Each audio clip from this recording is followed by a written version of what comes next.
I have no idea where you got this because my mom, not organized and very much a procrastinator. Sorry, Mom. Oh, No, she knows. shots fired.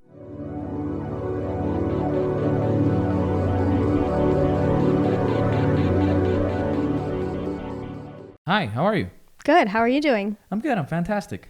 What did you do today? Well, today it's Sunday, so I woke up a little bit later than normal.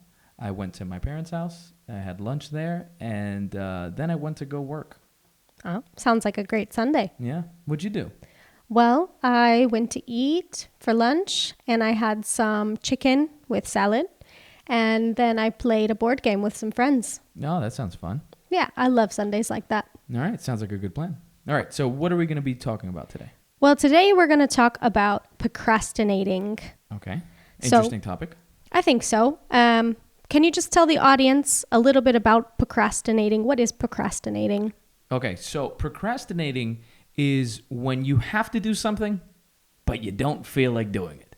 So, for example, when I was a kid, I was a huge procrastinator with homework. I don't know if you were the same way.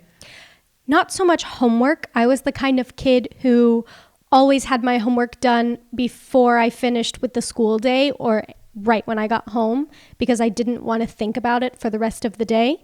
But with big projects or long papers, I was a huge procrastinator. I remember telling my parents, the night before those volcano molds were due. Yeah. Oh, tomorrow I have to turn in a volcano project. We have to go to Michael's, which is a craft store. And they'd be like, Madison, it's 9 p.m. Yeah. Michael's isn't open, you Yeah. know? So I was a huge procrastinator with those types of things. Yeah. Well, I straight up didn't do the homework. I was worse. Is that even considered procrastinating if you don't do it? I don't think so. Oh. Well, maybe. Then I'm not a procrastinator. There you go. Yeah, you got to see the bright side. Okay, so the first question, do you consider yourself a procrastinator? Great question. What is a procrastinator? A procrastinator is a person who procrastinates, a person who generally puts off tasks that they should or could do in the moment to do them later or at the last moment possible. Right. I would say I am a procrastinator, but I have a good excuse. Okay, I'm interested. Well, I work better under pressure. I understand that. That happens to me too. Yeah. So I think my best work comes after I've procrastinated and it's like the final hour and I have to get something done. And you always get it done? Yes, always. Oh, wow. Do you feel the pressure? Because what happens to me is I feel an immense pressure on myself that I have to do it and I have no other option. But sometimes I fail. Sometimes it doesn't work out and the project or whatever, it doesn't work out. I feel like a little bit of excitement during that time. Yeah. Like if I'm working on a long essay or a paper that's due when I was in school, then I would get really motivated the night before. Before that, it was kind of hard for me to do it well. So I would say I'm a procrastinator, but I always got it done. So not too much. What about you? Okay. I'm a big procrastinator. I was more as a kid, definitely with school. I just was not motivated to do anything related to school. So I was a huge procrastinator. Again, if the person who doesn't do the homework is defined as a procrastinator, then yes, I was a big procrastinator. I guess you could say in terms of studying for the exam, I would literally wake up the morning of the exam and try to cram everything. Oh, same. Yeah. Same. As an adult, for work, I wouldn't call myself a procrastinator. I try to keep things up to date, but I do like the pressure of having a deadline. If my deadline is too far away, I'll wait until I have to do it. But yeah, I guess that's a aspect of procrastinating. Perfect. I think that's a good segue into question number 2. Okay. Which is, how do you deal with the struggles of procrastination? So first, tell the audience what struggles are or what the word struggle means. Okay. To struggle is it's a verb. It's also a noun. The verb to struggle is to have difficulties achieving an objective that you would like to achieve. Struggles as a noun are the obstacles that you find when you want to achieve or you want to get an objective. Back to the question, how do you deal with the struggles of procrastination? Well, that's a difficult question. How do you deal with the struggles of procrastination? Well, when I was in school, I would, and I guess I still do this, I have a paper agenda. Yes, I still use like you pen write down? and paper. Oh, I wow. write down, Wow. and I schedule out when I need to do tasks. So, for example, if I have let's say a work project coming up, then I'll schedule out on Monday, I need to have this done. On Tuesday, I need to have this done. So by Friday, I have the whole project finished. Were you always this organized? Yes. Yeah? Did your parents teach you that type of... No, it's very funny. My mom says, I have no idea where you got this because my mom, not organized and very much a procrastinator. Sorry, Mom. Oh, No, she knows. shots fired. And my dad also. So they always wondered where I got the organization, or should I say the motivation to schedule out everything, especially big projects. What Interesting. about you? How do you deal with the struggles of procrastination? Well, the things I procrastinate are on, I usually have to finish. I don't have the option of not doing it. So how do I deal with the struggles of procrastination? Just doing it. And since I have deadlines that I can't pass, I really have no option. So I guess the way I would answer this is the stress of having to do a project. And for example, when I started teaching, I would go to classes without anything prepared. So imagine that. You're driving to the class and you have 8 people waiting for you, and it's a 90-minute class and you have nothing prepared, No way. material, nothing. That stress is due to procrastination, due to not doing the work I had to do beforehand to have the classes ready. So in that sense, how did I fix that struggle? By organizing myself and doing the work beforehand. Right. And how do you make sure that you do the work beforehand? I learned the benefits of it. I learned through experience that when you organize yourself, you have better results and you're less stressed. So it's something that I learned the hard way, but I learned. And the stress is just not worth it in the end. No, definitely not. I think everybody can relate to that. The stress of tomorrow I have to show the homework and I don't have it done. That stress, at least for me, it was terrifying. I can imagine. Yeah, you can imagine. Okay. All right. So let's go to the next question. So the next question is, which situations do you think can be triggers for your procrastination? First, can you define the word triggers? Triggers. Triggers would be something... how to explain triggers? There's 2 definitions, by the way.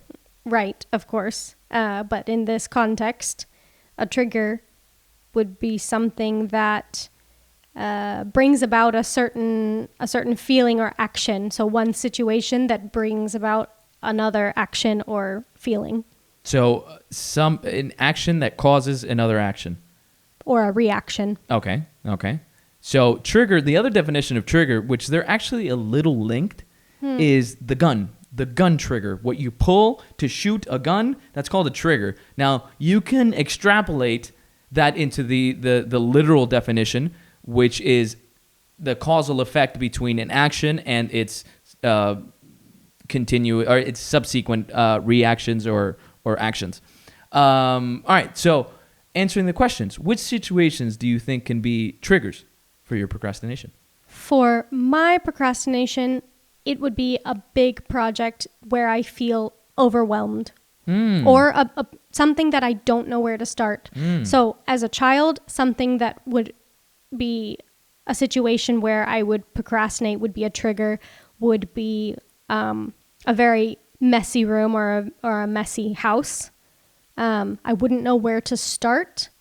So, my mom would always say, you have to start somewhere. So decide where you're going to start. So maybe that's, if it's cleaning your house, maybe it's, okay, you tell yourself, I'm going to clean the kitchen and that's all I need to do today. Okay. So that then you get started. And then I would apply that to other things as well. For example, if I have a big essay due, like a 15-page or 30-page essay, then I would say, okay, today I'm only going to write the abstract, or today I'm only going to do the introduction. Because definitely something big that I know I can't finish in one day is a trigger for me to procrastinate. You want to hear something interesting? Yes. My trigger for procrastination is the exact opposite. Now, if I have a big project due, I don't necessarily procrastinate. I find motivation in difficult things. I find motivation in big projects, things that really matter. Now, if I have 10 small things that are insignificant that I find no utility for, I will procrastinate. Always, always, always. So for me, it's the opposite. It's the little things, the little insignificant, easy tasks that trigger my procrastination. That's interesting. I think it's because I am very much a list person and I like to check things off the list. So if I can finish it in one day and I have it written down and I can check it off, then I do it. If it's something that's going to take me a week, 2 weeks, a month, it overwhelms me and I can't finish it. I can't get the satisfaction of checking it off the list. So I procrastinate to the next day. Or there's also the fact of deadlines where it's well, I don't need to do it today and I have more important things to do today. So I'm just going to procrastinate. I just don't make the list. That's a good way of fixing that problem. Well, there you go. All right. So the next question is, what type of activities do you try to avoid when you're procrastinating? All right. So before we answer the question, avoid. What does it mean to avoid? Avoid means to stay away from something. Okay. All right. So what type of activities do you try to avoid when you're procrastinating? There's a lot. For me, what works best is getting out of my house. So I used to, when I was in university, I would go to coffee shops to do homework because I couldn't wash the dishes, do the laundry, get distracted with things that I normally have no interest in doing. But for some reason, when I'm procrastinating, I just think that's the perfect time to reorganize my makeup drawer or something. So for me, I would have to totally avoid being at home. If I go to a coffee shop, I could focus on my work because there is nothing else to do there. But what do you try to avoid exactly? What you said before, big projects. In your everyday life, would you consider yourself a procrastinator in your everyday life? I wouldn't say in my everyday life. So for you, you only try to avoid big projects? Yes. Yeah. Okay. See, for me, if I make a list of all of the things I avoid when I'm procrastinating, it'll be big. It'll be big because small things like, for example, I don't know, if I have to organize my desk because I know that it's better for organization, it's better for your workspace, for your mental, to see everything in order. I will avoid doing that. I will procrastinate on those type of things always, constantly. I just avoid trying to do them. Yeah. Interesting, because I don't see that much in you today. Really? Today, maybe tomorrow. Yeah. Okay. All right. Next question. Can you read it for us, please?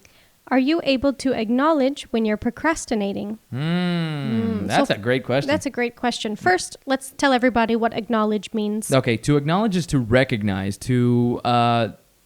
basically to recognize, in this case, when you're procrastinating, to say, yeah, I know I should get back to work. I know I should start doing what I had to do, my homework, my schoolwork, whatever it is that you have to do. Yeah, that's what it means to acknowledge. Definitely. So are you able to acknowledge when you're procrastinating? 100%. My conscience is behind me. I have like the devil and the angel, like, go to work. No, stay here. Every day. Every time I procrastinate, I have that. It's an internal debate. I try to listen to my conscience and do what it's telling me to do, because then you strengthen that circuit in your brain of you have to do something, you do it, and you're not a quitter, and you don't enforce that circuit in your brain. Definitely. And you're practicing delaying gratification when you do that. I think I'm able to acknowledge when I'm procrastinating 100%, and I'm also able to decide how serious the procrastination is. So if I'm procrastinating something that needs to be done by tomorrow, then I'm able to get to work and do it, because I tell myself, okay, if you do it now, for example, in the middle of the day, then you have the evening to do what you want, eat dinner, relax, not worry about it. But if it's something that's maybe I need to have done in a week and I know I should get started today, I think, well, I'm procrastinating, but not an unreasonable amount, because I can get to it tomorrow. Okay. And last question. Do you consider procrastinating to be upsetting? Okay. So before we answer that question, can you define upsetting as an adjective? Upsetting. Yeah. What does it mean when something is upsetting? Something that is upsetting is something that makes you feel sad or mad. Okay. So to upset, the verb from which upsetting comes from, is to make someone feel sad or make someone feel mad. When you say something that hurts somebody's feelings, they feel upset. Something upsetting is something that produces that feeling in you. It doesn't necessarily have to be someone. It could be something, something you don't like that you see and it makes you feel bad. It makes you feel upset. Okay, so do you consider procrastinating to be upsetting? I think it depends on the situation. For example, if I procrastinate and then I end up getting it done in the end, I actually feel very accomplished. And do you feel better? That I procrastinated? No, that you got it done. Oh, of course, 100%. Yeah. That's why it's always better to go ahead and start, or go ahead and do whatever needs to be done. Yeah. But of course, easier than said, right? Yeah. Easier done. No, said easier than said than done. Yeah. Okay. But I think that it is very upsetting if, for example, when I was in university, if I had a test and I didn't study and I had to stay up very late studying, I would always be upset at myself the night before, because I would think, why did you do this to yourself? You knew this test was coming up for, 3 months, and you could have been studying. Yeah. And now you're up at 1 a.m, 2 a.m, and you have to wake up at 7 and you're still studying. You shouldn't have done this to yourself. Yeah. Which, like you mentioned earlier, is how you learn. Yeah. Well, that was my education through primary school, secondary school, university. It was always like that. That's why I speak so emotionally about the stress aspect. It's terrible. And you don't get used to it. That's the worst part. You don't get better at it. The more stress you have, it always feels like the same day, like the first day, that stress. It doesn't get better. So what do you think? Do you consider procrastinating to be upsetting? Do I consider procrastinating to be upsetting? My procrastinating or other people procrastinating? Well, those are two different points. Yeah. Okay, so for me, if I procrastinate, maybe looking back, I'll go, I can't believe I procrastinated on that. I could have done such a better job if I would have done it with time, and I could have researched it or whatever it is. Now, if other people procrastinate, and if we're in a group project and I need this and the other person's procrastinating or they don't do it, it will super upset me. Me too. Also, I feel like it's a little bit of a respect thing. I would always procrastinate on big projects that were just me, but never if it affected other people. Yeah. Because that's just rude. Yeah. Yeah. So definitely upsetting if it's other people procrastinating. Yeah, I'm the same way. I'll procrastinate for me or my projects or whatever, but I will never, if somebody else is depending on me, and I said I was going to do it by this time, it's going to be done 100%. Like, there's no doubt. Same. Have you ever had people in your group procrastinate to the point that you had to do their work? Yeah. Yeah, me too. And it's awful. It's so bad. Yeah, it's the worst. It's the worst. And the thing is, you can never look at that person the same again. Yeah. After that. Yeah. Because you're just thinking, you caused me so much stress. And then also I did your work on top of my work. And that is so rude. Like just disregarding somebody else's time. That happened to me in university. We had a huge project due. And one guy it was like everybody had 4 people. We had to do 25% of the project each. And one guy, he didn't show up. He didn't show up. The day of he didn't do the work. And the day of the presentation, he didn't show up. And luckily, he dropped out of university. So we never had to see him again. So. But was your grade affected? No, because we told the teacher. And I mean, we tried in the moment. We tried to like take over and everything. And then we told the teacher. And I think we got the maximum grade. That's good. I think my teachers were pretty understanding. I remember a few times where we would do projects and then we would have to fill out forms on how the other people in the group did. So if there was someone who was it anonymous? I mean, not to the teacher, but the other people didn't get to see the forms. Yeah. So if there was one person who clearly didn't do their work, then our grades weren't affected. But still, even then, it caused stress because you didn't know, how everything was going to turn out. Yeah, of course. So it still caused stress even if our grades weren't affected. So yeah, I have one more question. Yeah, go ahead. What would be your tips for, I guess, not procrastinating? My tips for not procrastinating. Organization. Find out what you have to do, because a lot of the time people procrastinate because they don't necessarily know what they have to do, or they don't want to look at what they have to do because then they'll see how much they have to do. But I think the first step to avoid procrastinating is to organize yourself, to look seriously at all of the tasks you have pending. And you can either start from the most difficult one or start from the smallest one. Me personally, I look for the biggest one. I start there because that's the one that motivates me. And once you get it done, then you have the little ones, and that's when I'll procrastinate. So maybe you need to go the other way around. Yeah, maybe. Because if you start with the little ones, then you have the challenge maybe at the I won't end. start, though. That's true. Yeah. For me, it's, I think, better to start with the easier ones first, because then I feel accomplished. So I can make a checklist, for example. I can break everything up into little sections that I need to complete, and then I can just write down and I have to write it down. Like on my phone, doesn't work. On the computer, doesn't work. I have to physically write it down. That's very unique. It is. And then once I do it, I can put a check mark next to it, and then the next day I can do it. And sometimes I get super motivated after I've checked off the first one that I keep going. Oh, wow. But it's just starting for me, I think. So if you're a procrastinator, just decide where you need to start.